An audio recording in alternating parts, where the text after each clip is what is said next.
All right, here we go. Guys, fourth episode of the Breckening Podcast. I am here with Sam Anderson of the Quaker City Night Hawks. Hola. Hey, man, all right. This is the peak. I've peaked already. I ran into you. I corralled you to get you to do the podcast, and I got to find more popular people after this. But That should be pretty easy. maybe. Not everyone's been on Sons of Anarchy in song form. In song form. We've had people ask, like, so how's it like, how's Ron Perlman? I was like, we didn't perform it on the show. We sent him a wave file. It's not like they were fighting at a bar and we're playing in the background. Yeah. We would have talked a lot about that. Yeah. And shown pictures. That's not how that works. We would have taken photos with everybody and Katie Seagal. So it's all done strictly over email. So. Oh, man. Thanks for doing this, man. Yeah, no Cheers. problem. Cheers. I'm glad I eventually found you and cornered you and got you to commit to this.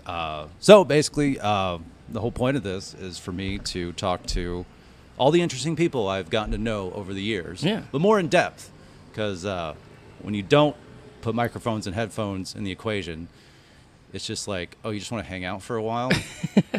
But like we kind of see each other casually. Can that just be it? Yeah. I'm just like, no. If I buy the equipment and put it up on the internet, then you're like, now it's permanent. Cool. Yeah. And it can maybe be a business one day. Yeah, there you go. Instead of being outside on the patio, maybe one day it can be one of those big podcasts that people pay a lot of money to go see. Have your own studio and everything. We can be inside the post and on the stage. We are Sell right tickets, now. We are at the Post. The Post. This is the Post out here in Fort Worth.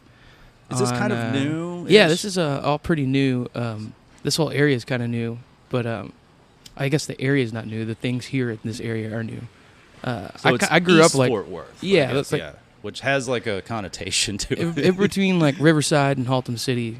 And I grew up in Haltom City. I used to ride bikes around here when I was a kid. So I was going to ask that. Yeah. Okay, cool. The good baseball card shop was just across 121 in Riverside, so we ride bikes over there. We had a Lone Star Comics in Irving where I grew up, and that was the baseball. I was thinking about the baseball cards. I still have 2 full binders at home. I found mine recently. Really? In a move, and I was like, oh my goodness, these are probably worth nothing. What were the years that you kind of? That was like probably from like 89 to like mid-90s whenever I was like a kid, so that was How old are you?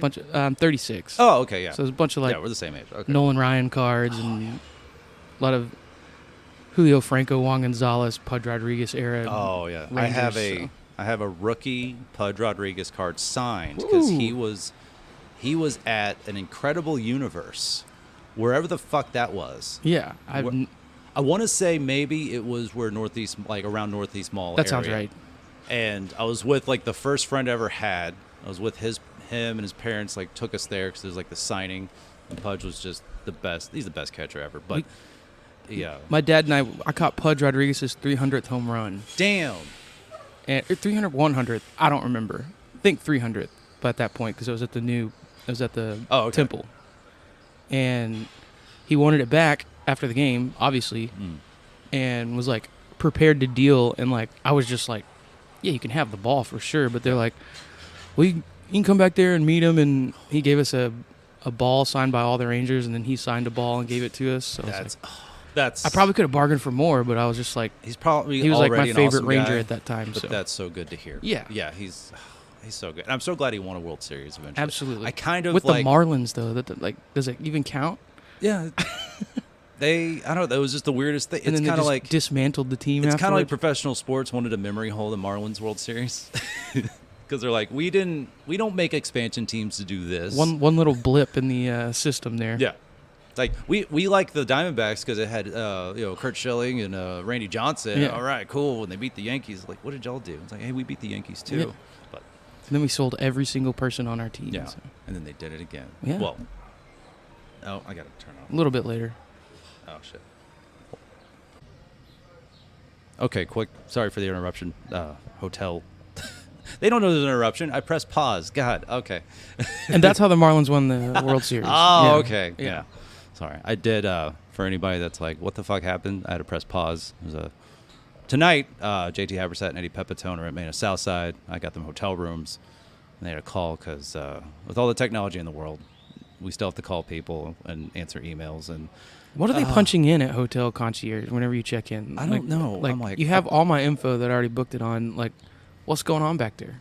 I'm like, here's my information to pay for it. I put their names for each room. Typing like, I don't want to hear from you. 4 or 5 paragraphs worth of keystrokes going on. You're like, what possibly could you be typing in right now? Like, you're typing in like, I don't trust these guys. But okay, yeah, Marlon. And I'm gonna have about 3 of your free cookies while you're.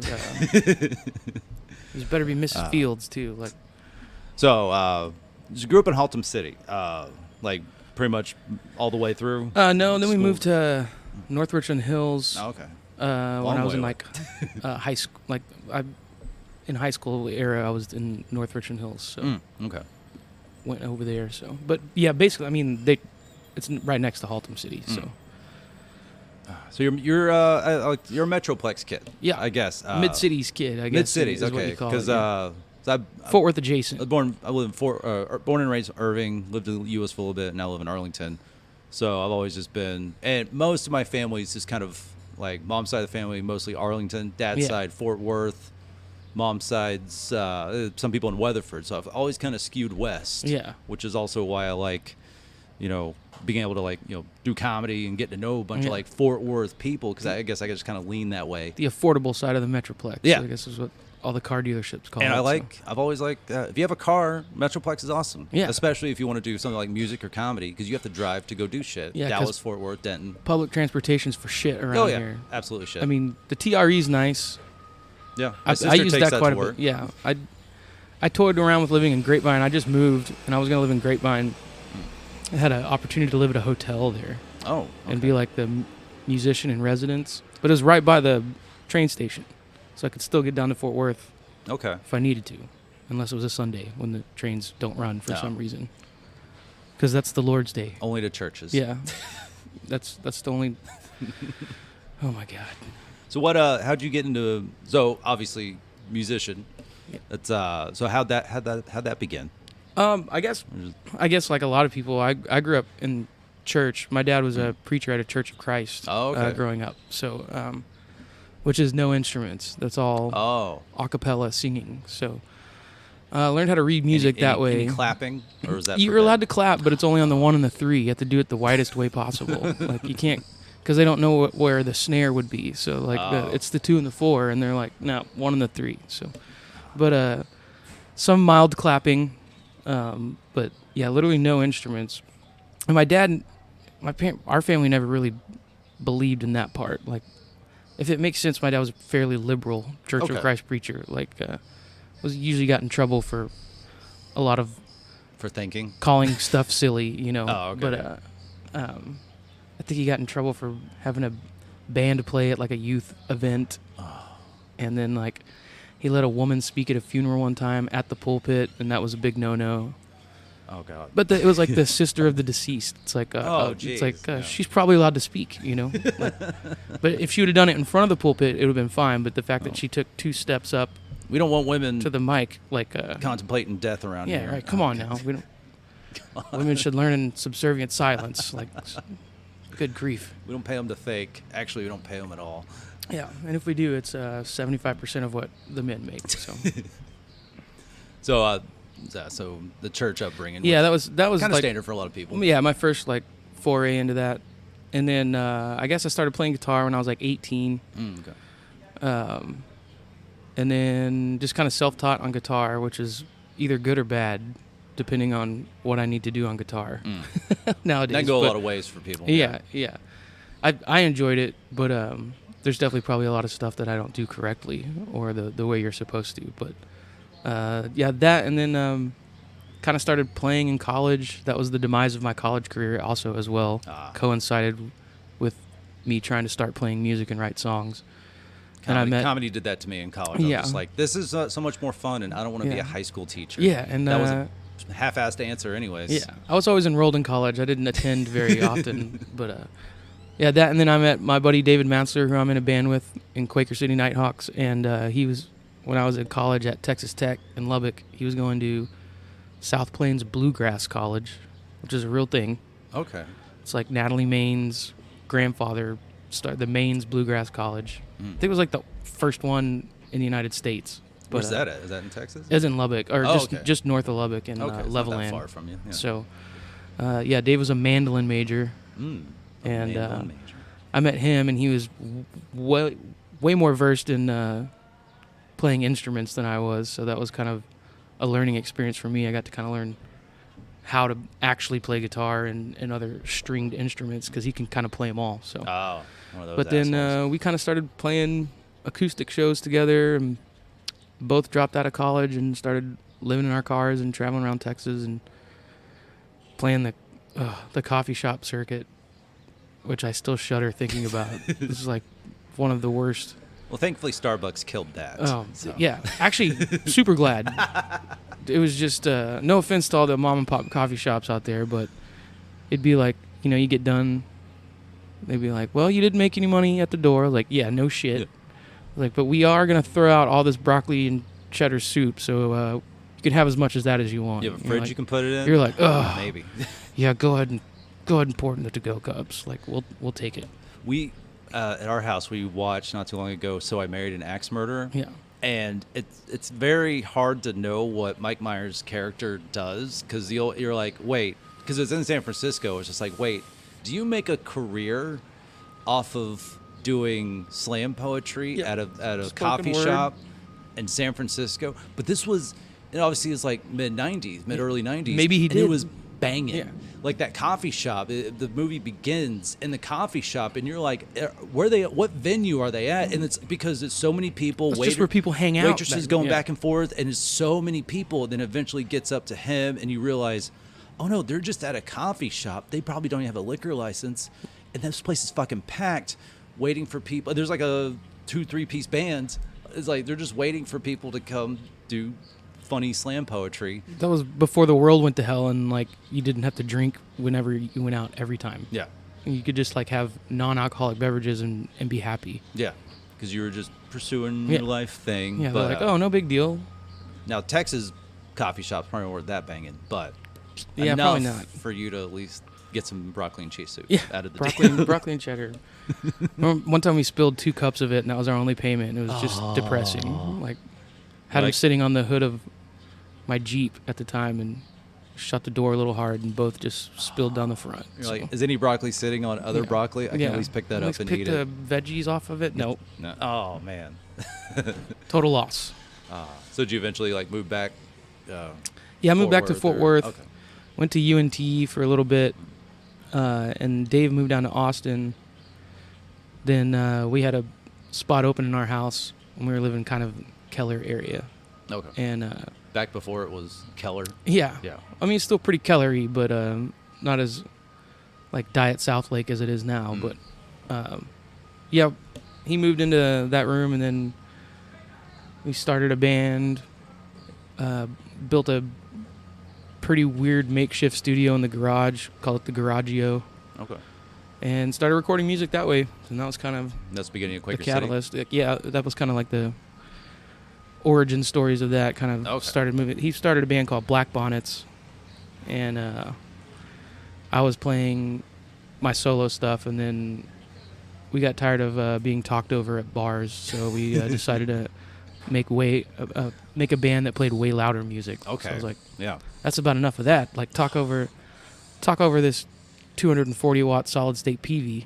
See what happens. That's where, as a comedian, I'm jealous because bands can drown out.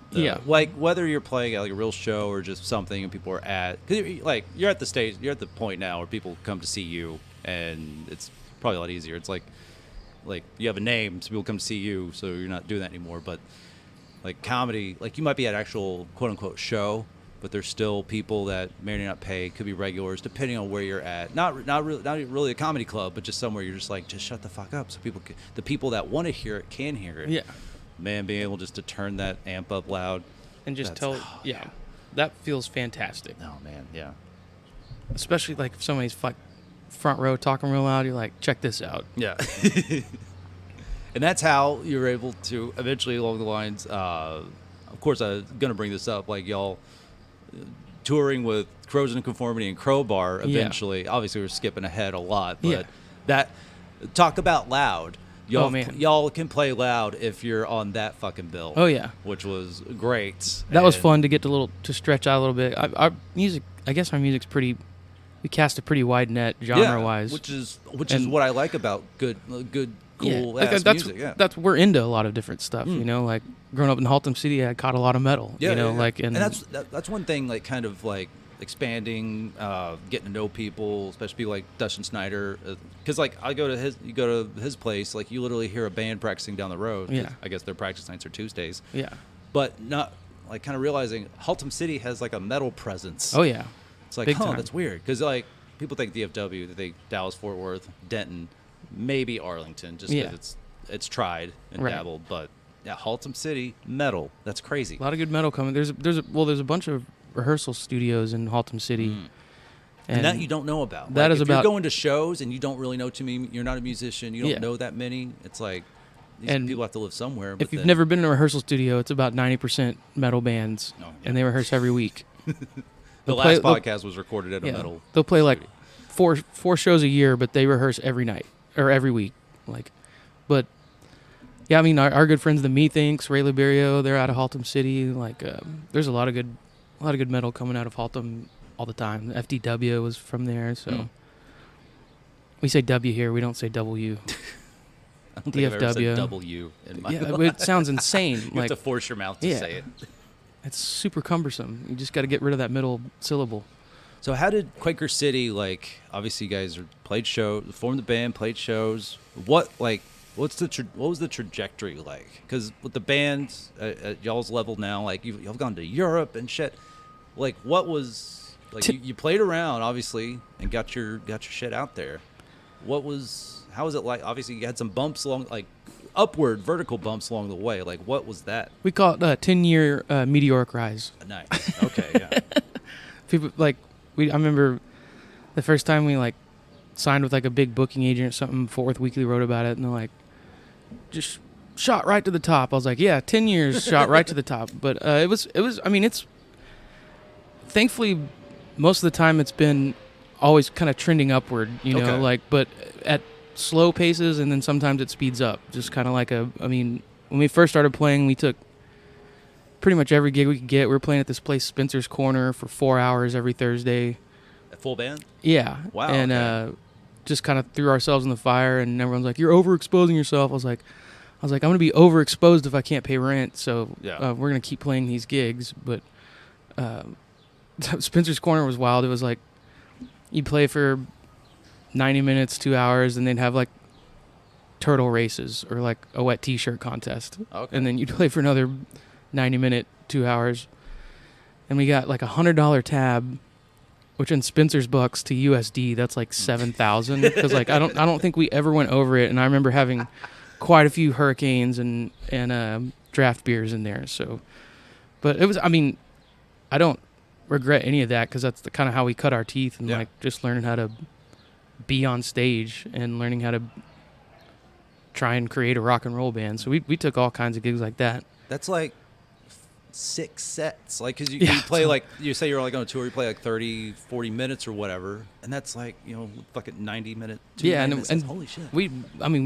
Obviously learning a lot of covers and stuff like that, but I think the first show we played was at the Moon Bar. It was on Matzler's birthday, and Matt Mabe was in the band and Patrick Adams, and they didn't know, we hadn't showed them any of the songs. We'd written about 9-10 songs, and we just got there an hour early, and Dave and I showed them to Matt and Pat, and we just went from there. That was like, it was always kind of like not a lot of super forethought going into pretty much anything. Like, I didn't even own an electric guitar at the time, so I had to borrow one. But just did that. We recorded the first album we did. We'd been a band for like 6 weeks, and our buddy Zach, that was the sound guy at the Moon Bar, had a studio in a literal trap house. Houston style. That's nice. And we went and recorded it up there. Just kind of ran everything live, and I was like, all right, I guess we're in a band now. Like, guess we're doing it.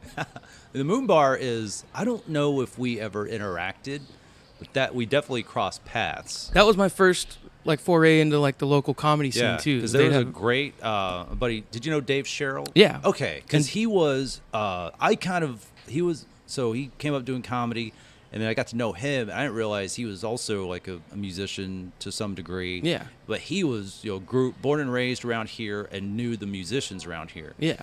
And ran the open mic at the Moon Bar, which was just this fun fucking open mic. Yeah, it was great. Like Josh Johnson was up there a lot. Yeah. Chris and like all those guys. Yeah, and it was a good little fun setup. Like wasn't too big, especially for a comedy open mic on a Sunday. Yeah. Which I think a Sunday, and it was just like it had a great vibe. Yeah. And then I got more and more. I got to know Dave, funny fucking guy. And then when he moved to Ohio, he asked me to take over the open mic. And that's where I guess I got into running open mics and eventually running my own shows, blah, blah, blah, and all that. But what I had learned, learned from Dave, saw Dave, I was just like, oh, Dave, here is this thing that obviously I know has to exist of like a comedian that is tapped in and knows the music scene. Yeah. And I grew up, I have friends in punk bands and everything. Yeah. So that's a big middle of that Venn diagram. Like, yeah. I mean, most comedians are musicians, and most musicians think they can be a comedian.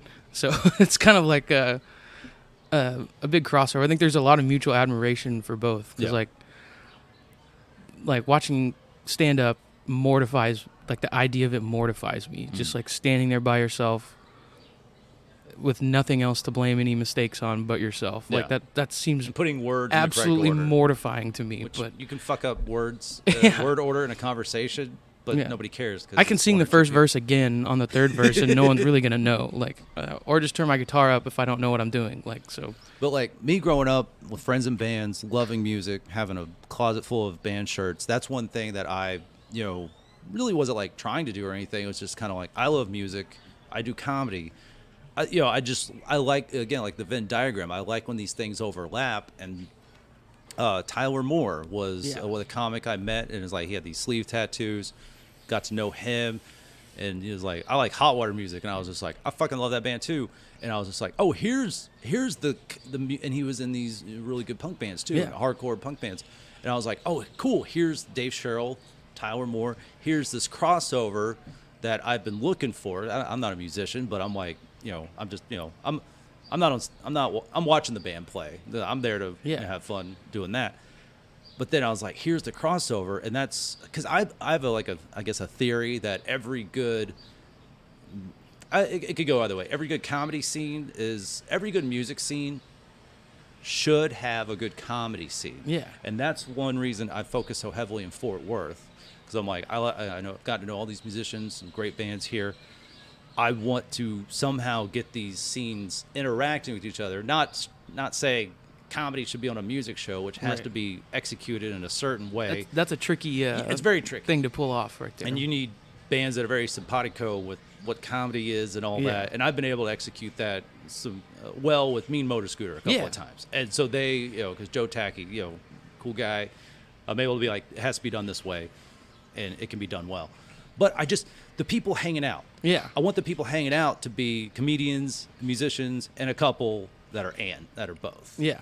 And because that's what I think can make a good scene. Just because I've met like so many comics from Austin, and that so overlaps there. Yeah. Like my friend Avery, her boyfriend is a musician. Yeah. I'm like, there you go. I want comedians dating musicians, and vice versa. It's just, and I've been trying to, I guess cultivate that in some way. I wish more comedians lived in the hipster area of Fort Worth. When I go down Magnolia, I'm just like, there should be no less than 5 comedians bartending in this area, but there's none.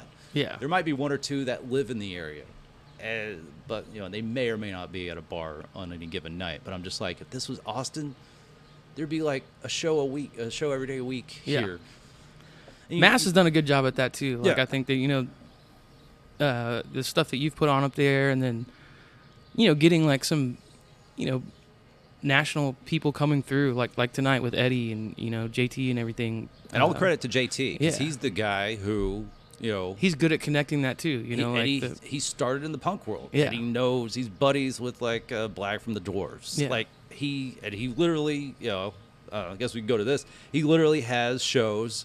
He does tons of comedy, but it literally has shows where he has musicians come on and tell road stories. Yeah. And the show's called Road Stories. And I eventually convinced you to do one, and it was terrifying. So fucking good.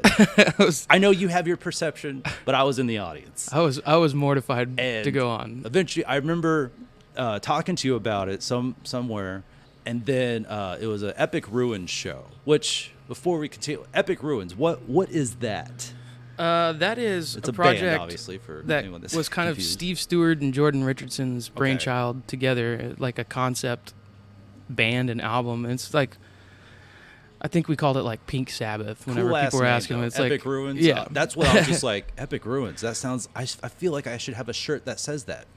But it's just like heavy psychedelic stuff. Yeah. And Steve has this brain for creating these just intricate stories, and he's a dungeon master, so like he can create things, and also being just a whip ass bass player, and Jordan obviously one of the best musicians I've ever played with in my entire life. Jordan on drums. do like a little bit of everything. Yeah, he plays guitar and drums and keys and all that stuff, and they kind of just brought me in as the singer, and this is kind of right when Quaker City was starting too, and like I'd really never been in like a studio setting, and they kind of walked me through that, and like kind of walked me through how that process works, and they pretty much did the whole.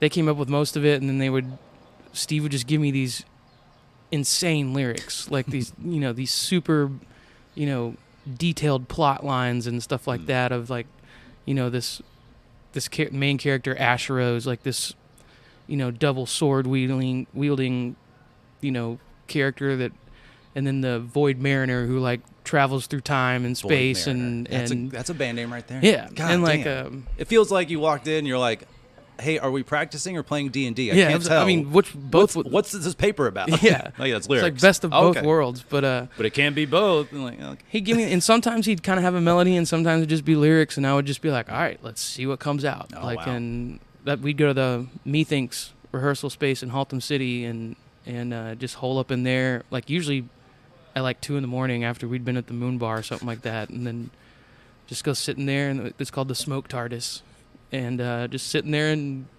bang some stuff out, and then wound up getting a whole album done, and it's one of the most fun music projects I've ever been in. It's also like planning a shuttle launch to get like a show together, because there's like live there's like 9 people. It's literally like a super group. Yeah, there's like a tons of super people. Group. Yeah. So y'all had a show, and I saw the name. I think I eventually found some of the music online. I was just like, oh, I gotta check this out. I'm off that night. Sam will be there. I'll hopefully get him to confirm this Road Story show, because I don't. JT was like, if you know, like a local musician that could also like bring some people, like find someone out. I was like, okay, so I had the people in mind, and then I think I just like came across you somewhere. I was just like, and I'd gotten to know you, like I knew you better at that time. I was just like, oh, Sam would be fucking perfect. And then so I went to that Epic Ruins show. I remember we were right near like the office there. I was just like, you want to do it? I think you're like, okay, yeah. I was just like you do like 10 minutes, just tell some. I know you have some stories that you've told friends from being on the road. I know you have these stories. You're going to be telling them to. You're going to have friends in the audience. You're going to know a lot of these people here. Yeah. You're just going to be on stage, which makes it worse. Yeah, which it'd be better if it was strangers. I will take your word for it. But I was just so excited. I was just like, oh fuck yeah, Sam would be, because on that show was Dirty Charlie started off. He's tattoo artist, but also musician. Knows Alan Brown from the Texas Tech days. Everybody knows Alan Brown. Yeah. It's kind of like the Kevin Bacon of Texas music scene. And so he started off with his songs, and also he covered Fear, Living in the City. And that was just a good little start, because it was just him on stage with the guitar. And then like JT, Mike Wiebe of the Riverboat Gamblers, which trying to pitch the show to you, I was like, Mike Wiebe's there. He's also a comedian, but he's also a front man. You're just like, well, that doesn't help. Yeah. Because he's already been on he's stage good at both. alone. Yeah. That's tailor-made for him. Yeah. And I'm like, all right, Kyle Shutt from The Sword will be there. And so he's not a comedian, but he has done plenty of these road story shows with your. Okay, he was great. So maybe that helped. It was just kind of like, all right, he's done this, but he's not a comedian. He's really funny, great fucking dude. And I'm like, and then JT will go up there and like, we'll just put you somewhere in the middle. And I swear, I think I kind of timed you out. It was 20 minutes. I think I went long. Fucking murdered. I went long. Dude, no. Like, I was like, this is too good. I can't give him the light. Like, the story will come to its natural conclusion at some point, and I'll give him the light, and he'll be grateful to get off stage. Yeah. You said you were terrified. I was in the audience, and you had, I think it was like maybe two stories, but they were, here's the thing about human beings. They love a good story. Yeah. And that's why I was just like. That's why I knew I didn't have jokes, so I was like, that's why I bullseyed in on stories. you. I'm just like, everybody loves a good story. And so went up there and fucking murdered. It was a show ended up being like almost 2.5 hours. Yeah. But it's people telling stories. Yeah. So a stand-up show can wear people out after like 90 minutes. Unless they're seeing a big timer who goes on for an hour and a half themselves or something like that. But people telling stories, they're gonna they want to hear a story. That's what people do at bars anyway. Yeah. Like so. But it's constructed in a show format and all that. But and I was just lucky enough to have a Dutch guy Masters Wiener on one of our records, so I could tell that story. So that kind of saved me there. Like that's funny no matter who tells it. So. And it was so good. And luckily I may have strong armed you into it. Maybe I don't know. I can't. The only other person that's convinced me to do something like that stand up was Clint Worth. Oh, okay, yeah. Rest in peace. He convinced me to come out and do one of the. Oh, and Clint was another guy who. Yeah, he was at the Moon Bar scene. He lived too, next door to like Scott Beggs. Yeah, and I was just like, and also me and Clint got along. Yeah, and I was just like, here's a guy that somehow through his because he was also on radio. Yeah, here's a guy that's tuned in and knows some things, and it's just some schlub that just wants to start doing comedy and just funny as hell. Like, and he convinced me to do it. They were doing stand up at Twilight in Dallas, and he's like, we usually get one person that's never done it before to get up there, and I was like, great. I was like, I'm gonna be that one. So, but it was Josh Johnson was on that bill like that night. Clint got up and did full set. It was a blast. So that concept again, like, because that's pretty much a stand-up show that can be done. Man, just. And that's one that is like the pinnacle of, and thanks to JT for going down the road with that. I'm like, that's where it can cross over. Yeah. And it's nice to begin it with some music and everything. Yeah. But that thing was like the pinnacle of the Venn diagram merging of just kind of like, this is what I can see this shit being. Yeah. Is something as cool as that. And of course, there's places for comedy, places for music, but that's one thing I wanted, like something like Fort Worth to see. Like, this is something really rad that can go on, because I think the comedy and music are very parallel. Obviously, have their differences, but I like getting, I want DFW. It's so big and that complicates things, but when you can do it, and I like a blend of the comedy and music scene, because I think that's just healthier for both scenes. Yeah, and DFW being big, I think, there's always like the Fort Worth Dallas rivalry, and Fort Worth having a little chip on its shoulder of the big city next door, but like as a musician, and I'm imagining the same thing with comedy and stuff like that too. Like, there's a lot of people around the United States that would love to have another gigantic city 30 minutes away from them they can go play in, and it's like being in, you're in a completely different world. So it's like, I've always kind of looked at it as like a nest on the ground, where it's like we could play Fort Worth and then play Dallas, and it's a completely different set of people, and it's a completely different city, and it's a completely different vibe.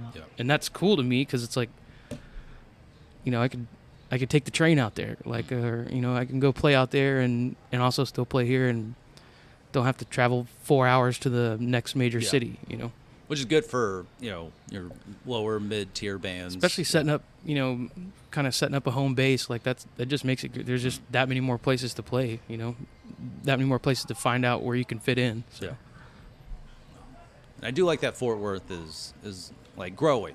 Yeah. Growing not just with people. Now it's the 12th largest I think it's city one of the America. fastest growing cities in the United States right now, and rent is reflecting it. Oh, fun, yeah. So that's the fun part. Like, well, we do have new venues like the Post. You have Tulips that just opened. I haven't Tulips been is there great. yet, but They've done a really good job of putting some really good bands in there, like really solid local bands, and then throwing national acts in there too, just to kind of.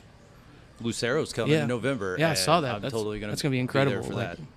I think Matthew Logan Vasquez is playing there, and got bunch of bunch of good acts. Big Mike has a residency up there. Nice. Like, so the godfather of the Fort Worth music, in my opinion. That guy's a human jukebox. He does a very haunting cover of, it's not, I shouldn't even start the sentence because I can't think. Not Neil Diamond. It's not that. Rod Stewart. Yeah. I saw that. I was out working my coupon job, and he was at Oscars. Yeah. And I heard him cover Rod Stewart. He's unbelievable. Fuck, that's good. I always get super nervous when he asks me to play with him. Like, we'll do like Bob Dylan night or something like that, or he'll have me hop up or play 3 or 4 songs with him.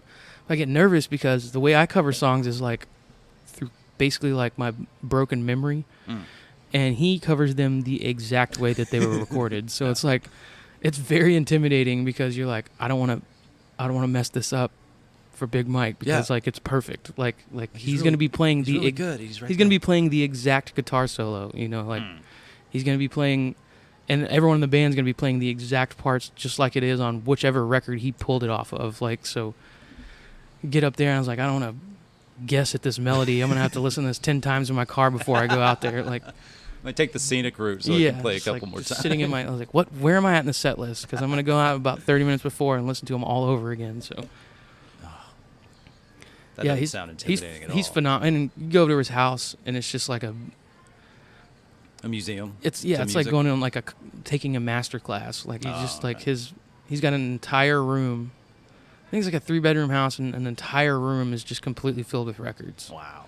And he's got like the best audio setup. He's an audiophile all the way. So he was on that. He Epic plays Ruins show. Most of the guitar on the lead guitars on Epic Ruins. That really is a fucking super group. That really. Yeah. When I saw that on stage, I was just like, that's like everyone I know from all these different bands. Yeah, Justin Pate on keys, who played with Ben Harper and Ringo Starr when Jordan was out there with them, and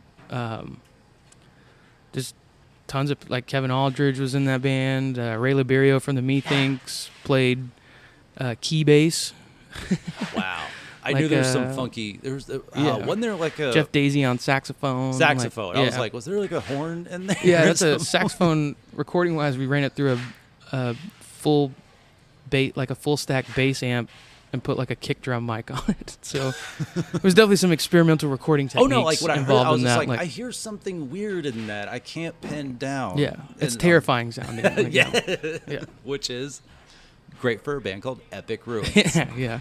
Which to me is just kind of like I like a lot of I definitely like a post metal phase. I'm like, give me the long, loud songs. Yeah, I think we kicked that album off with like an 8-minute jammer or something like that. So I saw y'all did like that. I remember y'all played that, and then Denver. Yeah. How did y'all have a presence in there, or just y'all been there enough? There's a place up there, the High Dive, that my band's played a bunch, and like a lot of our bands have played, and it's an awesome bar. Like the High Dive in Denver, if you're ever out there, go check it out. It's really eclectic. They have pretty much every kind of music they run through there. It's kind of a little shotgun bar, and it's a blast, and it's just a good place for it. So. Okay, I want to go to Denver so bad. I booked plenty of good comics out of there, and it's just one of those cities where I'm just like, I gotta fucking just get up there. Yeah, Steve and I were both still on probation, so we couldn't enjoy Denver to the fullest. But the probation days. Yeah. Oh fuck, I remember you talking about not that. fun. What was that? How'd that come about? We're all free and clear. Like, yeah. But just we were on tour with Chris Stapleton. Maybe I just thought about this. We might be the only band that's toured with Chris Stapleton and Corrosion of Conformity. Okay. There's no way there's a crossover That's there why with I anyone like Quaker City else. Night Hawks. But we just got pulled over by a state trooper on the way up to Lubbock. Chris Stapleton, he covers Tennessee whiskey, right? Yeah. That fucking song. There was a time, so my job going to bars, giving out coupons, there was a time where I would go, I did this a few times, I would tally on this little How many times you heard somebody? at a bar where I would hear that. I think one night I got up to 5. Oh, yeah. Because it was a night where I'm in HEB or Fort Worth, and I was that was just basically like, the new wagon wheel. Like, yes. And I was just like, I'm like, it's a good song. I get why someone's playing it. I just don't think they realize how many times I might hear it. Not that they need to think about that. When Dave and I first started playing at the Moon, we'd play like song swap set called Dong Swap, because they usually get pretty dongy there. Like, it's just like, if there's like 4 or 5 people up there, it gets old. Yeah. But that was in the heyday of Wagon Wheel. Oh, okay. The Darius Rucker version? Yeah, no, that was before Hootie even got a hold of it. So we would have 2 tip jars. We'd have one tip jar and then a separate tip jar for Wagon Wheel. And we refused to play Wagon Wheel until the tip jar would get filled all the way to the top. Wow. But the trick is when it get kind of close to the top, just mash it down like the trash in your trash can, and then like mostly air. Then it never fills up, and you're like, oh, sorry, and then you still get to keep all the money, and you never had to play Wagon Wheel. So yeah, no one's gonna ask for the tip back. That was a good grift right there. So you're on tour with Chris Stapleton. Yeah, I mean we got pulled over by a state trooper. Where at? Was it? In Snyder, Texas, in Scurry County, and he's got a little rookie ride-along cop with him. Decides he wants to start going through the van, and I mean, you can imagine how that turned out. Yeah. They take us in, and just a real bump. Missed that show that night for sure. That was. He even said, he's like, fellas, I'm gonna search this van so long. There's no way y'all are making that show tonight. And I was like, cool, really cool. I'm glad you're enjoying your job today. I'm glad you have literally nothing else to do for the local people in town. Thank you so much. You're supposed to protect and serve. Really appreciate it. Protecting them from a touring band trying to get to their show and have some weed on them. But we're, white males in Texas, so we got fairly, like, kind of the kid glove treatment a little bit. Luckily, we didn't have big rap sheets or anything like that, but we all got pretrial diversion and had to do like 18 months of probation, and you had to do it in Snyder. Had to drive out to Snyder once a month. How far is that from? About 3 hours. Oh, okay. Super beautiful drive through central flat Texas. So gorgeous. Enjoyed it thoroughly. Paying for some kids' books in Snyder for sure. Paying off some library fees. Yeah, maybe. whoever, you're welcome for y'all's social studies books that don't teach you about the Tulsa Race Massacre. For a second, I thought you were serious about the drive because I just went and did a show. I did Austin and then a distillery right outside Marble Falls. Yeah. And driving from Austin to Marble Falls was beautiful. Yeah. I somehow picked I guess that's perfect... more Central Texas. Yeah. Like, this is, people could, I guess Abilene's West Texas, even though it's kind of at the smack dab middle. But, like, I think pretty much anything west of Tarrant County is considered West Texas to people. So I probably mislabeled that there, but like, sucks you have to go do all that, but at least you get to see these hills and shit. That would have been a little bit better, but not fun. I don't care if I ever go back to Snyder, Texas again. We actually avoid that route. We take 287 now if we're going to like Lubbock or Amarillo. It's like Nah, I'm good on. It's worth waking up a little bit early. I'm good on taking 84 or 20 to 84 from pretty much the rest of my life. Yeah. So it's like that town's not even getting our gasoline tax money. Mm-mm. Fuck that. It's always been a speed trap. Oh, like I got pulled over there when I was coming back home from Tech one time too. Like it's always been notorious for getting pulled over. So I wish towns like that would just be like, maybe people just stop and need to go to the bathroom or something, and we could be like, hey, welcome to our town, and they'd be like, okay, cool, and then they leave. It's probably a large percentage of their local economy is pulling people over that are going to do actually something interesting in their life. Just passing through. And don't want to shit too much on small towns, but it's like, how about do the opposite and cultivate this whole, oh, we're driving through, oh, dude, we got to stop by a Snyder. There's this cool little place here. Maybe at least have like a cool like chicken fried steak restaurant or something we can stop at. Like, subsidize someone that's to come open up something interesting. Yeah. Good grief. Nah, just pull people over. That'll be fine. It's like, well, these people want to go get their kolaches in a town called West Texas. That's south of DFW. It's not really Not even in West Texas. Yeah, and like it's a town you could just drive through if there was nothing there. But guess what? There's a place with a line that starts at the door, and then there's a competing kolache place on the other side of the highway, which I think is probably just as good. Slovacek's is better. Is it? I think I've eaten there once. I'm probably gonna get my Texas card revoked for saying that, but like the bathrooms are nicer. The kolaches are been around long enough where it's just kind of like kolaches are top tier. Like more selection. So I'm kind of a Slovaceks guy now. So. Oh no! Like next time I'm going that way, I definitely want to go in there. And it's on the right side of the freeway when you're headed down there. You don't have to cross back over. The parking lot, like I was just at the Checkstop. The parking lot is so convoluted. Yeah. And there was like a truck there, literally blocking you from all. Luckily, I didn't need gas, but it was blocking you from all the gas pumps. Yeah. And I was just like, it's kind of raining. It would be nice to park closer, but. If you're into efficiency, hit Slovaceks on the way down to Austin. Hit that on the way back because then you're on the same Checkstop. You're on the same side of the freeway. So just go to Slovacek. Slovacek. Yeah. Slovacek. Okay. Yeah, I see it, and it's like it's a little bit bigger. Obviously, they probably because obviously Checkstop is a place newer that gained its popularity and has to somehow hire more people to make the line run faster. But Slovacek's kind of like let's just be bigger and have nicer bathrooms. Yeah, the bathrooms are fantastic there. Okay. Not Buc-ee's quality, but probably worth pissing. I think it's like the floor to ceiling link coverage on the stalls, which is so you don't have to see the shitting foot of your neighbor. Yeah. Like that's always a big. That's great about Buc-ee's. It's kind of like just total privacy. Yeah, and they got the hand sanitizer in there. You don't even have to you can do everything in the stall and then get out of there. Like rub one out. Yeah. if you need. The drives can be long. They can be. Oh man, that probably I don't mind casting shade on Checkstop just because it's been around, but they're not going anywhere. They'll be fine. Word to the small town wise, try to be. Not saying you are gonna magically have a Checkstop place. Yeah.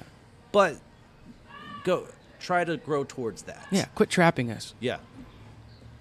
If a cop's at Checkstop, they're probably in line behind you. Yeah. And chances are somebody in line will be like, I got his order, back the blue. Yeah. And he's just like, okay, whatever. And then that's fine. Cause people are going and leaving. Yeah. They're probably not speeding because they're slowing down to go get a kolache. But cop gets behind me in line at anything, I'm probably going to go to the bathroom. Just going to, I'm just going to wait. I'll get in the back of the line myself. Yeah. You know what? I'm good. I suddenly don't have a taste for kolaches. Yeah. Cold or warm. Yeah, I've lost all my appetite. Ugh. I did when I was in. So I did Austin and then this distillery thing. So I was there, and the guy that booked me got me a hotel room in Marble Falls. And so they did this thing where they're at the distillery. It was like the hangout thing, and so there were people at this campground. So I went to the campground afterwards, and I was like, I'm getting tired. I'm going to go back to the hotel. I was at a campground, and people were drinking and smoking weed. I had a joint in my backpack, literally this backpack, but it was in my hotel room. I just didn't bother to have it on me. And I was just like, man, I could have smoked that here, but I was just like, whatever. I'll just smoke it when I get back to my room. And so I got back to the hotel room, took a shower, got ready for bed. And I was just like, how am I going to smoke this? And so I looked out my window, or pulling up even. Right next door it was a church. Well, it was a Saturday night. The church is completely, parking lot's completely empty, and there was 3 truck trailers there. No trucks, just the trailers. Yeah. I was like, well, obviously they got like cameras around this hotel room, but I'll just go outside and go behind those trailers and burn this J and go back and go to sleep. So I'm like, all right, cool, that's the plan. I go down to my car because I roll in the joint. I forgot to keep nail clippers in my car because I'm a person, and so I was just like, I gotta clip the ends off this joint. And so I go down to my car, and so go to my car. I'm literally about to, make a turn, go to my door, and I look, and there's like, I don't know, maybe hopefully he's 18 or something. There's like a teenage adult kid, windows open, butt ass naked, laptop on the bed, and I'm like, hey, you're at a hotel. Yeah, what's the deal? Have some fun. I get it, but what fucking amateur hour are you going to be on the first floor of a hotel room with the window open? I whacked off in my hotel room. I was on the second floor. I closed the window. Good grief. You can't. And there was a tree in front of me, in front of my window. No. I closed all the shades, did my business. But so I go and I see the kid, and he like we lock eyes, and then he immediately drops right behind the bed, and I just like, I don't want to laugh too loud because it's like 2:30 at night. And I was like, bro, shut the window. I literally said like fucking amateur hour. So I get my nail clippers, clip the joint, and I walk over to the trailer. I get like 3/4 through the joint, and like I see, and this is kind of like hill country or whatnot, you can see a car driving from down the way. So I can tell if anybody's coming up it kind of had to go up a hill, a ramp kind of thing to go into the parking lot. And so anytime a car did that, I was kind of like, waiting to see him, like, cop or no, whatever. I'm like, all right, cool, keep smoking. And then like some kind of truck. It was a truck, not an SUV, but like a truck was kind of just driving around. And I was just kind of like, what the fuck's going on? And they kind of got a little slower, and then they kind of came around and came into the church parking lot. So I'm kind of like in between the trailers, and I'm just kind of like, ugh. And then like an idiot, instead of just like putting the joint out and eating it, I'm just like, and just throw it under one of the trailers. And then kind of like, I'm in flip-flops, and I'm kind of like speed walking back to the hotel room, kind of jog a little bit. And then, so I'm going to go up the stairs just because I'm like, I just don't want to get trapped in an elevator. Yeah. I have no fear of elevators, but I'm just like, if I'm going up one story, I can walk up the stairs. Because you're going to have an aroma on you, too. When you get in the yeah, elevator, exactly. like, Even though I'm outside, it's still going to be around me. So I go walk towards the stairwell, and I see the truck like driving by the window there, and I'm just like, okay, oh shit. Okay, so I get up in my room, lock it, turn off all the lights except for the TV. My window's closed. And for like a good hour, I flash back to like the first couple of months of weed smoking in my life, where you have a moment you might just be super paranoid. And I was super fucking paranoid for like an hour. Checking the blinds, making sure there's like, so I'm like, that guy could have found the roach, and they could have easily seen it was me going back up to my room. Followed your footprints. But I'm just like, is there DNA? They're not going to DNA test. Like, what? No, they're not going to go that far. It's Marble Falls. Like, I should have just eaten it. Just eaten the fucking thing. There'd be no evidence to be found. And what's funny is, so I'm like going from the window to the door, kind of, doing some light pacing. At one point, an envelope comes underneath the door. It was just a your check. bill. Yeah. Well, not even my bill because someone else paying for it. But I look at it, I'm like, all right, there's nothing about we caught you or something. I wake up, check out, drive home. An extra charge but on there. Man, it was just kind of like... like... caught you smoking in the adjacent parking lot. We have $200 circumstantial smoking fee. video evidence, even though I was behind the trailer, so they couldn't see me. I was just like, I should have just ate it and just walked my happy ass back there. Maybe the guy is like, hey, what are you doing? And be like, whatever, kept walking. But luckily, or offer him some, like when he gets there. Yeah. Marble Falls looks nice. I don't know how the people are around there. I don't have a good read on Marble Falls.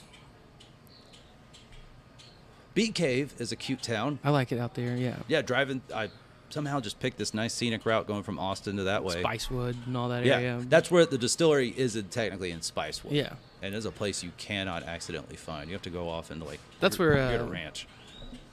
Willie's, Willie Nelson's festival he has at South by every year was always kind of down in that area. Oh, okay. So it's... So maybe they the Luck Reunion that they have. Maybe they are cool around there. Who knows? Well, at least there. I know in Luck Reunion they are.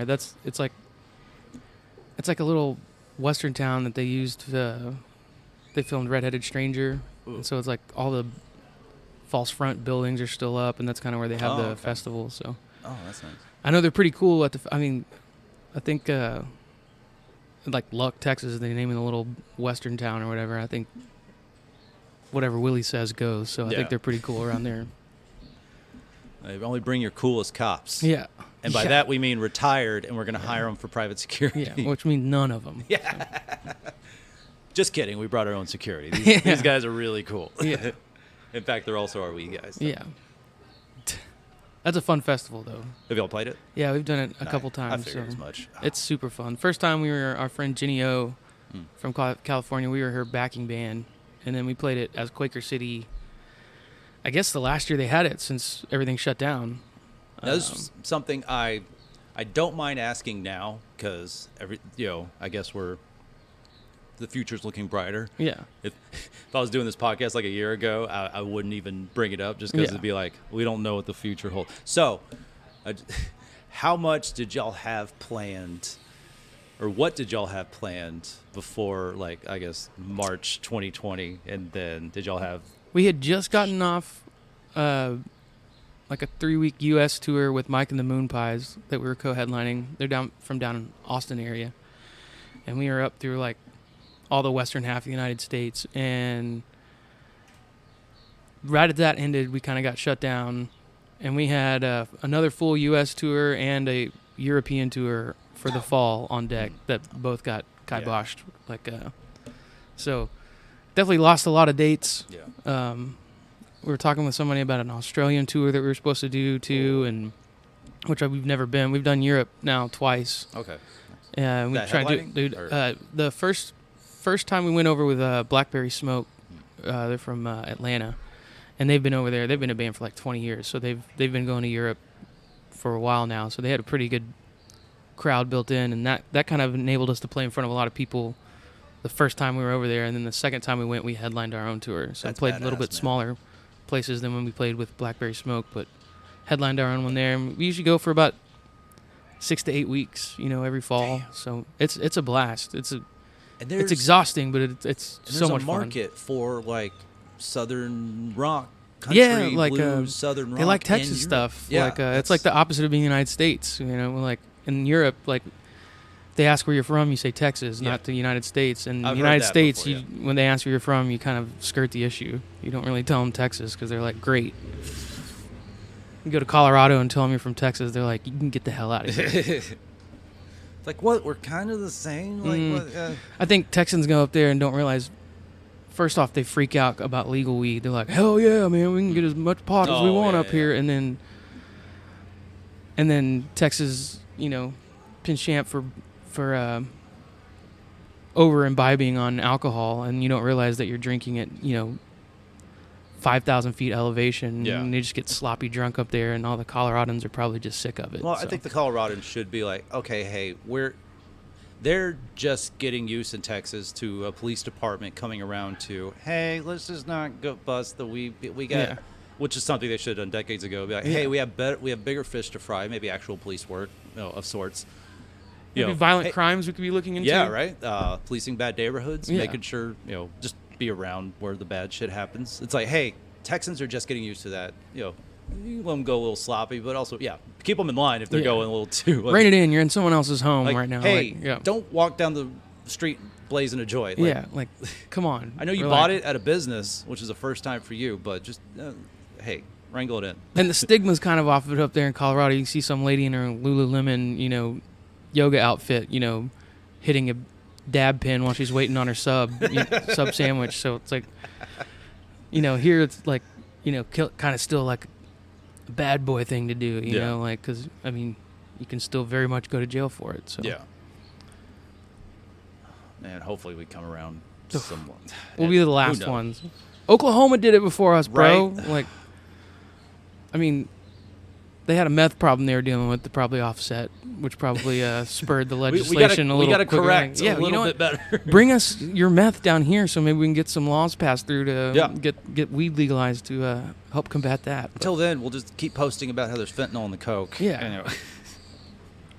Right now, it's still I know that they were trying to pass something, but concentrates, it's like wax or, vape pen or edibles even are charged like hard drugs, higher than like meth and fentanyl.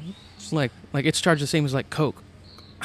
This guy that we both grew up in Irving, he was in a punk band. He lives in Denver now, and he was like driving back. He got busted for a weed pen, and he was facing like that's a felony charge. Yeah, it's state jail felony. And it was like literally like between here and Abilene, like exactly where Snyder could be, but hell, it could have been Snyder. But that's and there's still people like I know they're trying to. I saw something got passed. I don't know if it got signed into legislation where they're trying to make like up to an ounce of concentrate, just a Class B misdemeanor, which is awesome. And that's the way. It shouldn't be illegal at all, but step in the right direction. But also, can you imagine how shitty that makes you feel if you're sitting in jail right now for a felony charge for having like a BB's worth of wax on you, or like 4 gummies, and you're sitting in, it needs to be retroactive if they do pass it. It's like, hey, there's people rotting in jail right now for this charge, and now it's a ticket.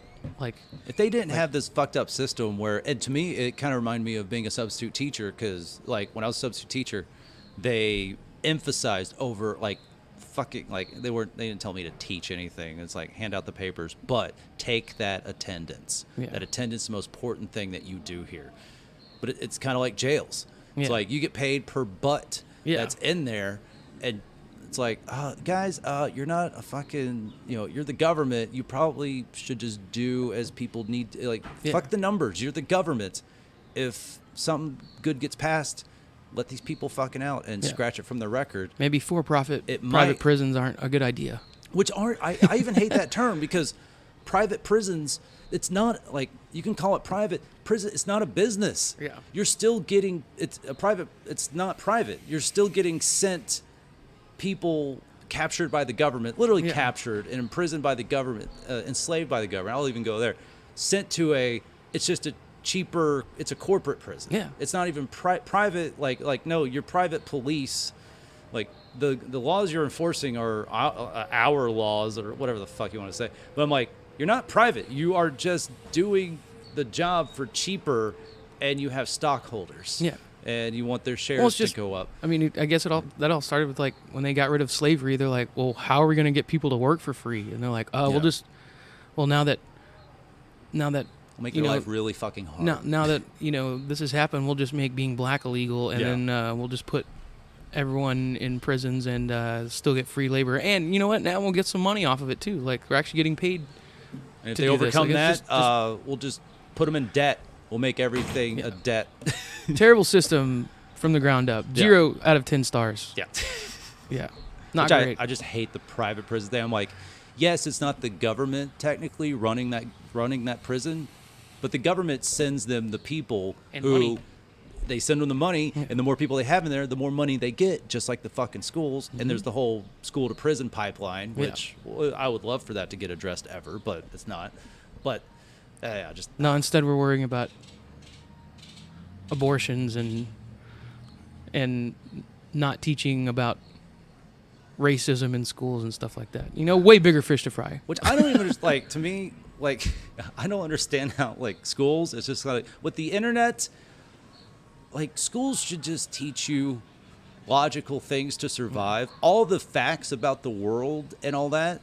The internet exists. Yeah. And like I graduated in 03, which you may have 2, 3, 4. So, and so I'm like, back then, internet, it might have been on a school computer. We probably had access at our house. Websites were up and everything.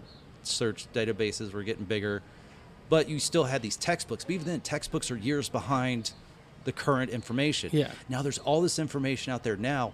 Why do schools even bother teaching them all these social facts when they could just teach them, like, I don't know, facts about, like, historical facts?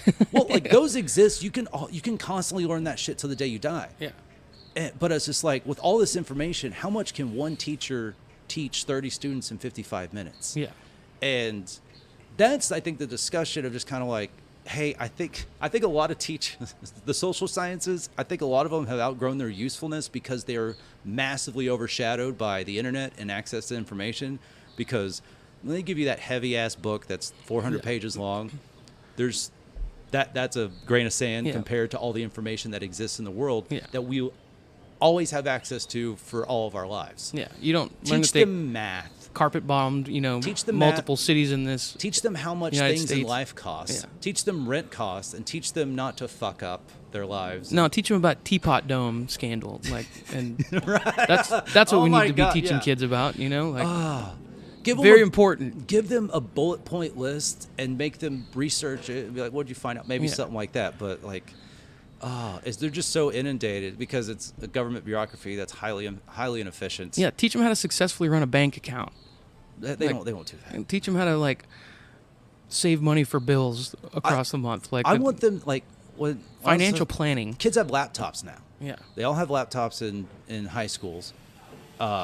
Teach them, make them look up apartment rent and in their area and insurance quotes. See how much they're gonna have to learn how to make electricity rates, and scare them with the sheer awful numbers of life to where they might not drop out of high school. Yeah. And then maybe they'll go get a useful degree instead of just like, you can get a degree in anything and have a job. Well, like, no. No. That's barely my mom's reality. Like, she was even telling me she knew people with master's degrees in accounting or something like that who couldn't find jobs. Yeah. I'm just like, I'm so glad I didn't become a teacher because, you can find a job like that, but that can't be a fun time. That can't, I feel so bad for teachers because there's good teachers that aren't allowed to teach, but there's also plenty of teachers that have backed into teaching. Yeah. And they're just kind of like, ugh. And just groan, and they're all they groan for 55 minutes during their free period, and just like, okay. Because you're asking them to do an impossible job for an embarrassing amount of pay. Yeah, like that's an insane job. Like, watch my kids for 9 months of the year, make sure they're good people. Here's $34,000. You're like, what? That's an impossible ask. Like, good grief. Like, at least up the pay. You know, like Or ask teachers to do a fuck ton less. Yeah, right. That's to me. I'm like, okay, you know how hard it is to get people to vote for raising taxes. Okay, I'm like, before you go that route, which there are good arguments for and against and all that, just have the teachers do so much less.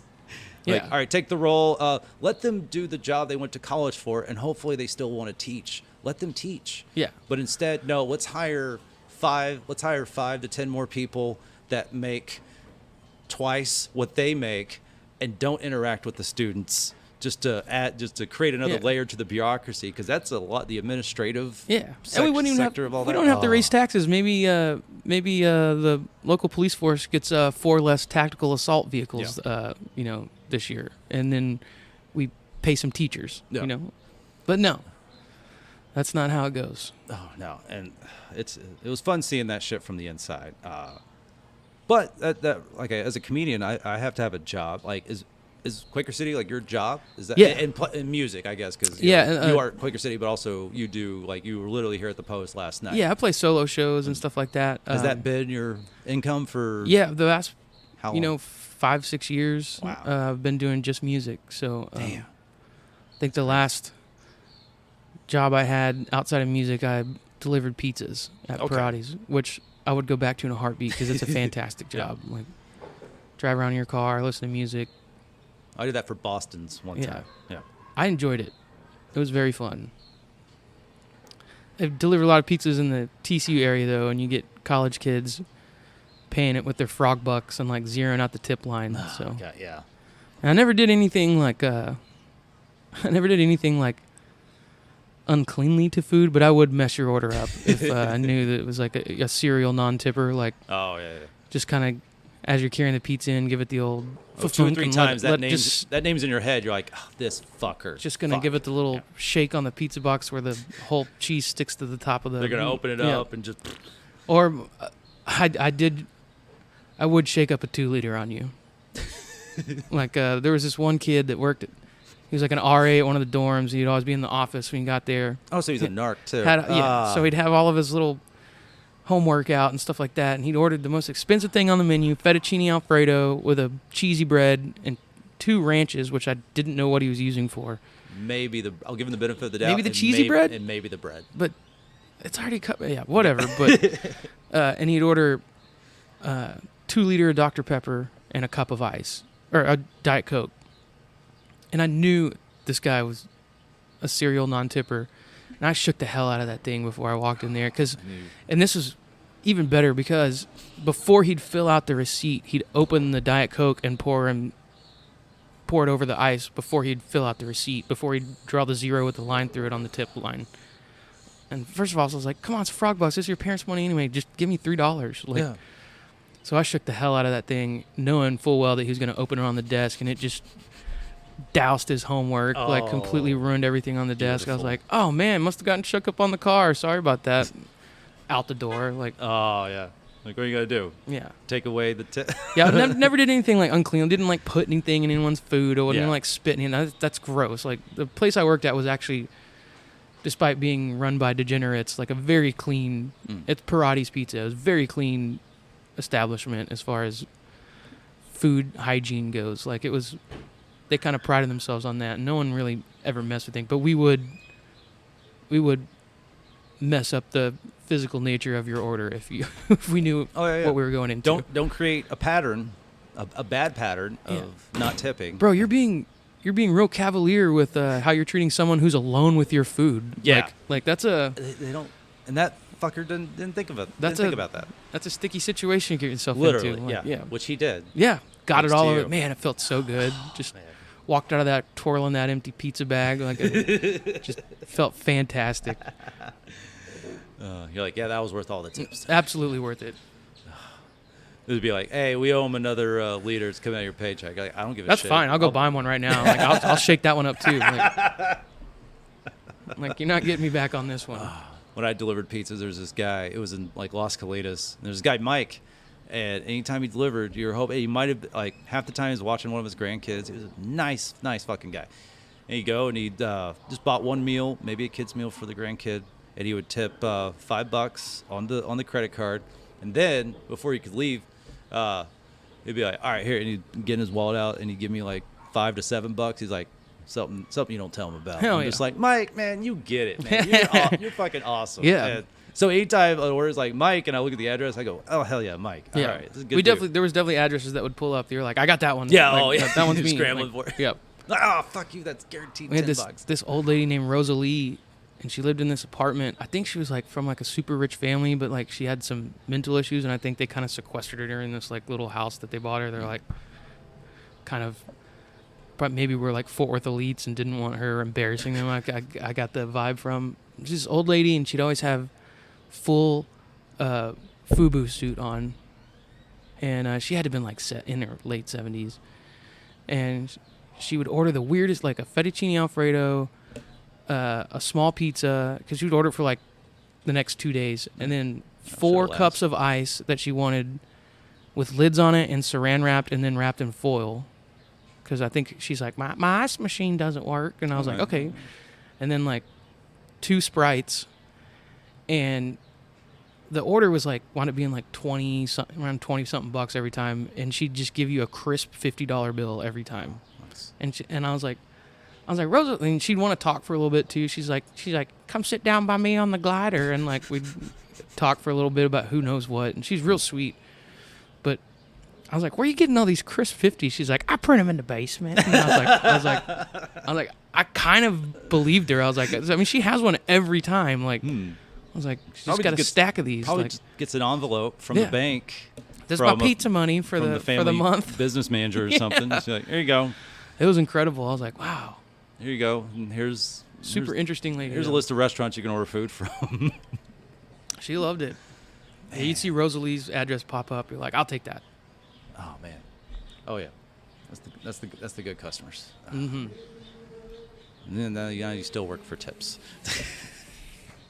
I do. Until the full touring comes back. Right. Yeah. Do y'all have any like yes, tour calendar's starting to fill back up. We're doing Green Hall on the 18th of this month. Going down there, and then we've got. Is that Austin? Or no? It's like in that like New Braunfels area. Okay. So, and then we're doing got an Austin date, and we're doing the Wild Acre Brewery up here. They just built the Fortress Fest that they have every year. Built a huge stage back there, and they're in lieu of having the festivals that last year and this year got canceled, obviously. So they're just having some of the artists that they were going to have on the festival come through and play back there. So we're doing that on July 3rd, and then got like a run up to Nashville, and so starting to fill back up. So Tennessee and Kentucky will take it. We've got some more European dates that are starting to fill in. So nice. Hopefully get to go back over there beginning of next year. So okay, good. Excited to get back over there. Yeah, I did. I'm glad it's now. What is it? June 10th. 2021. Yeah. Otherwise, it'd be like, so what's new? And you'd be like, nothing. Fuck you. Absolutely nothing. Nothing. It's been one hell of a year. Same for me. Yeah. Yeah, I'm excited. I'm wearing my Dirk Nowitzki Deutschland jersey right now. Oh, it's killer. Nice. Making me.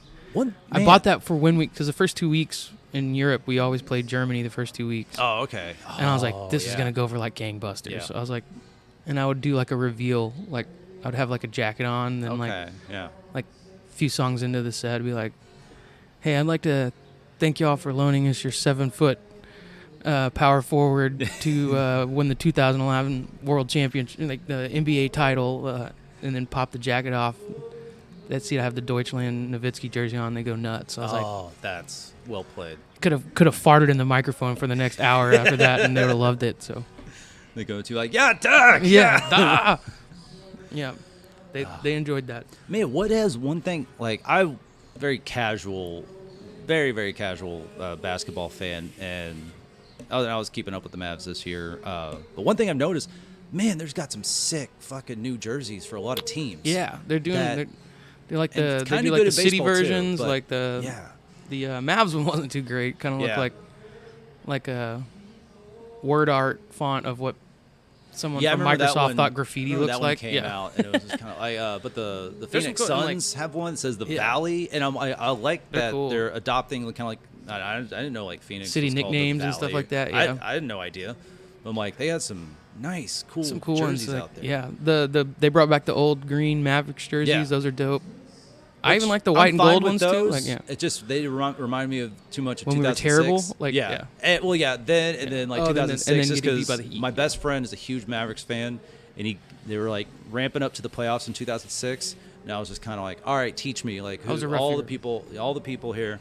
And I had a great time watching a lot of those playoff games. I remember being at an Outback Steakhouse in that first round against the Memphis Grizzlies, and that whole restaurant was going off. Yeah. And I was like, okay, so I got really into it, and we all know how that ended. Playoff basketball's fun. Playoff sports are fun. Oh, they're so good. Playoff hockey's great. That's why I was so thankful for the NFL last year, because I was just I was working at my job, but I wasn't working Sunday, so I was just like I was watching football every Sunday. But then playoffs, I was just like, and there were some good playoff games. Yeah. Fucking Bills are good. That was weird, but I was like, okay, good, some good playoff football games. Playoff hockey. Playoff hockey's I amazing. know nothing about. I watch a hockey game. You can just hop in on the playoffs too if you don't know anything about. I don't know who's who. I don't know who's good, because it's all like it's such a fluid game. It's hard to know like who's good doing what.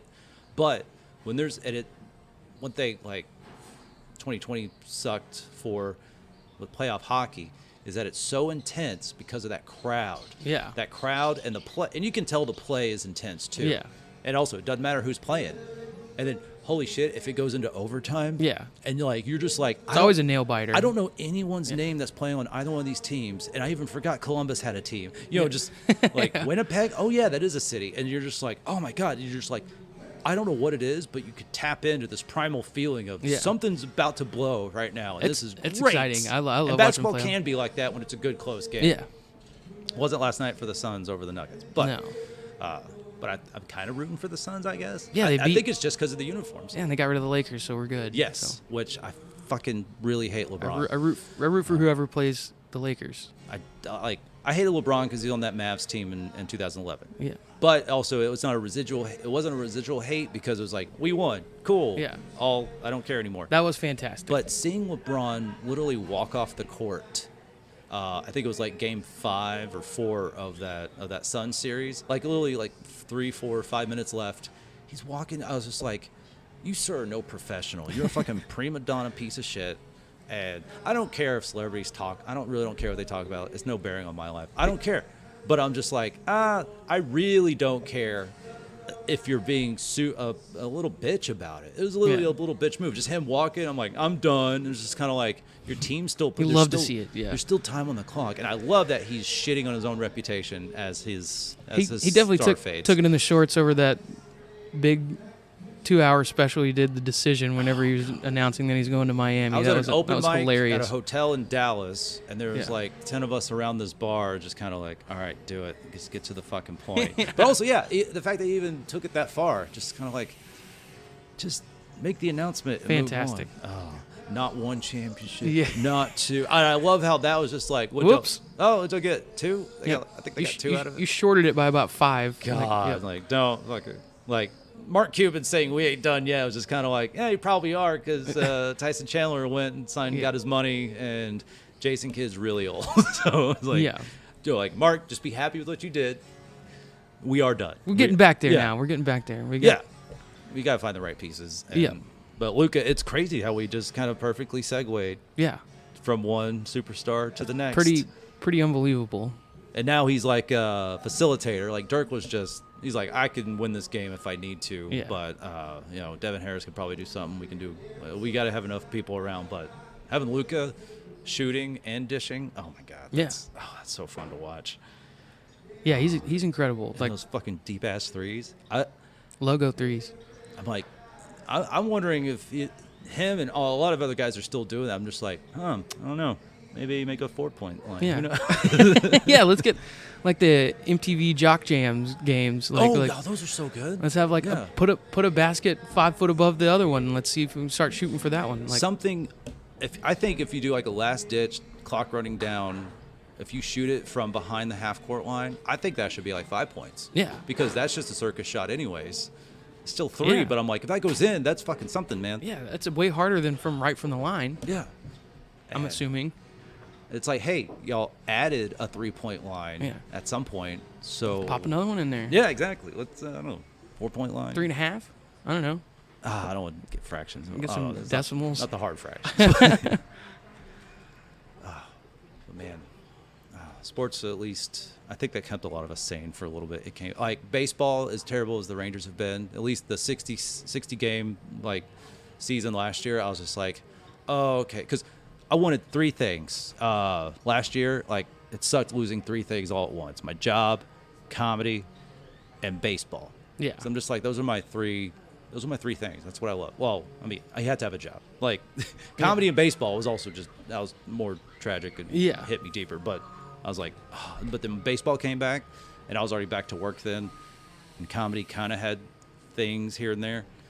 I was like, okay, good. I think I'll make it through. Yeah. Of course, people had it. I'm not adding that much drama to it because a lot of people had it much worse than I did. So. Yeah, I mean, I don't think it was great for anybody, but there's varying levels of. It's weird because like we all went suffering through it, and it's just like, well, here's how I dealt with it, but I want to quantify it with. I'm just kind of like, I'm fine. I was okay. Like, I have to acknowledge it was way worse for most other people. And now we have the fun part of seeing how all that trauma is going to manifest itself over the rest of our lifetime. So yeah. Like that, and then on top of people's already existing problems, which I think a lot of it can be solved with a lot of people logging off social media every once in a while, but they will never do that. No, that ship has sailed. Even I know, I'm like, I'm spending too much time on my phone. I'm going to put it in the other room. Yeah. You know what? I'm going to do something mentally healthy and just watch TV. Yeah. Remember, that still fucked us up, but only so much. Yeah, I mean, we were just watching TV shows and commercials and movies, and then at least Netflix, it was like streaming. I don't think as humans we're supposed to have contact with this many people. Exactly. Like I don't think we're mentally capable of it. And it's so surface level. Like I guess the word facsimile fits in here because it's like, and the fact that Facebook is like, I'm friends with. I'm like, no, I'm friends with. I can name them. You don't know 5,000 people. Like you're like yeah. Like and it's like even that like MySpace had it best. It's like put your top 8 in there. Yeah. I'm just like I do have a top 8. This might piss off my top 9 and 10, but whatever. I'll deal with that. Yeah. Like there's no reason I should be able to like send out one tweet and reach 5,000 people. But at the same time, I can order a sausage biscuit to my apartment at 4 a.m. So like, there's a give and take there. Like that's fine, but that doesn't that doesn't require you interacting with all these people you kind of know, and you know way too much. Technology's great, and a gift and a curse. I hate knowing too much about people I barely know. Yeah, I'm just kind of like that's the thing is like I don't know you, then I don't know your problems. But that's fine because that's how most people operate in life. You know, oversharing is encouraged now and incentivized. I love the manic, crazy post that's deleted the next morning. Yeah, and I'm just like screen cap for my own fun. Oh, I have a thing on my Twitter that deletes all my tweets that are older than 2 weeks. Damn, that's smart. I don't want people pulling receipts like that. I might drop it down to 1 week. I don't know. Like, because that could reflect badly on the band and all that. And so, like, at least with comedy, I can be like, oh, yeah, I don't know what I was thinking there. Like, when was that? 2009? Like, wait, I didn't have a Twitter then or something. I remember I had a Facebook memory. Someone, like, someone comments on something, and it's just, like, literally from, like, 10 years ago. Someone did that, and I saw that I had posted like a word I don't say anymore. The F word. And I was just like, oh damn, I'm gonna delete that. Yeah. Just because like I was just like, I don't want that to exist anymore because I don't say that. Yeah, I got rid of the Facebook because I was just like, I'm so envious. This one's not great. Yeah. Like, not my favorite. I wish I could, but as a comedian, I'm like, I should. The demographic there is not my wheelhouse. Yeah. So. And you got Twitter, so got the Twitter, which sucks in its own ways, but at least it's less personal, which is good. I use it for jokes and news. Yeah, that's pretty much it. Which is fine. which is what I have to use Twitter, Instagram, and it's a little more easy to curate what you see on Twitter. Like Facebook, they're like, I don't know, like you just get everything. Like Twitter, I can kind of whittle it down to who I'm following, and it's like only funny people and like reputable news sources. Yeah. Like kind of whittle it down to that. So. Like, I would love to delete my Facebook where I don't have to see my gay great uncle. Like he's really cool and very well traveled, but he shared a meme. He's very liberal, but he shared a meme of literally like Obama and Bush hugging and a couple other like he's like back when things were civil and everything. I'm just like, oh yeah, when the war criminals just hugged each other and we were all okay with. And like I'm like I didn't comment anything, but I was just kind of like, oh Don, like you're really rad, and I would love to get to know you better. But I'm just like Bush and Obama are war criminals. I wanted to. The re-edification of Bush is one of the most mind-blowing things to me. It's like apparently you send a bunch of kids to die at war. All you have to do is paint pictures of them with missing limbs, and then you're fine. Hated all that. When like I was sitting with Ellen. I was just like, good, fuck them both then. Does no one realize how supremely messed up it is that like George Bush paints pictures of soldiers that he's responsible for, like. It's these terrible, tragic accidents. It's literally like a actually not accidents going through therapy and working. That's mind blowing to me. But it's like therapy, so we have to be like, oh, good for him. Yeah. I'm like, no, we don't. He was Cheney's puppet and Rumsfeld's puppet. Yeah. Like, puppets don't get forgiveness. Yeah. Because he knows he's a puppet, and that's one thing I'm just like, oh, he's so nice. And like old now. If Weinstein starts doing, lithographs of like all of the women that he terribly accosted, or are you gonna like give him a free pass? Like, well, first he'll start with the plants. Yeah. Like, good grief. And something that looks like an egg. Apparently, you're like, what is that? Oh, gross. No, that's his dick. Yeah, I'm just like, no. And yeah, Facebook it's the TMI of social media. Oh yeah. And I wish I could delete them all, but I'm like, I've been doing comedy for too long, and I still want to do it. I guess I'll just have to do enough to get so popular I can just have someone else take care of it. Yeah. Or just have one of them and be like, here's my shows. And it'll be like, oh my God, shows. Yeah. Like, but you can't be Dave Chappelle. So our management runs our Facebook, so I don't have to ever even look at it. Like, yeah, part of me sometimes I'm just like, I need to hit up Sam. Could I go through Facebook Messenger? I'm like, I'll try him on Twitter. Good, because it wouldn't get you. Yeah, I don't look at that ever. Like, it feels great. People no good. No, it does. My girlfriend does TikTok now, and I'm just like, oh God, and I hate the ultra preachy. I hate the cadence, the TikTok and YouTube cadence, how it's like edited in this weird way. Yeah. That's what I like about podcasts, because everyone can follow along to the natural rhythm of a conversation. Yeah. But like when you have this, I wish I knew, I'll never do this to myself, but like you watch enough YouTube videos that are edited to take out every little pause. Yeah. In TikTok, it's that, but in smaller segments. But I'm just like, that rhythm, I swear that's fucking with people's brains. Oh, yeah. Definitely cutting down on your attention span. Like, yeah. But somebody sent me TikTok leggings to my apartment. Are you aware of TikTok leggings? I am not. Google it right now on your phone. Okay. TikTok leggings. It's basically these leggings that they have like a little cinch, like right where the crack is in your ass, and it basically makes everyone look like they have a full-on dumper. Like, and I just made it. I think I made a joke on Twitter. So I still have no idea who sent these to me. What? But these are just ass pants. Yeah. Oh wow. Okay. Somebody sent them to me, and I gave them a try on, and they are offensive. Like, not for me to be wearing, really in private or public. Like, but yeah, somebody sent them to. I live above a Mexican food restaurant right now, which I feel like the older I get, I'm becoming a caricature of myself. But they just sent them to the restaurant, and then one of the workers came up there and was like, "We got a package delivered for you." And I opened it up. I was like, "What? Who in the hell sent me TikTok leggings?" Like, I still don't know who did it. Like, great, I appreciate it. Thank you very much, but they're probably not going to leave the drawer. Well, I guess the internet can be fun in some way. You're like, I would have taken a pizza, but okay. Yeah, leaves nothing to the imagination. But the front situation is no good. Like, yeah. It's like, this is mashed up. There's how many lumps are in there? Fourth lump. That's concerning. Yeah, I think I get put on a list if I wore those out in public. Like, have to go around and tell my neighbors whenever I move in a new place. Or you could walk into the right bar at the right time and win a contest. Yeah. Who knows? They reopened Spencer's. Maybe I don't know. Oh shit, that was the days. Oh. Were you ever a mall rat of any kind? Kinda. I mean, that was like.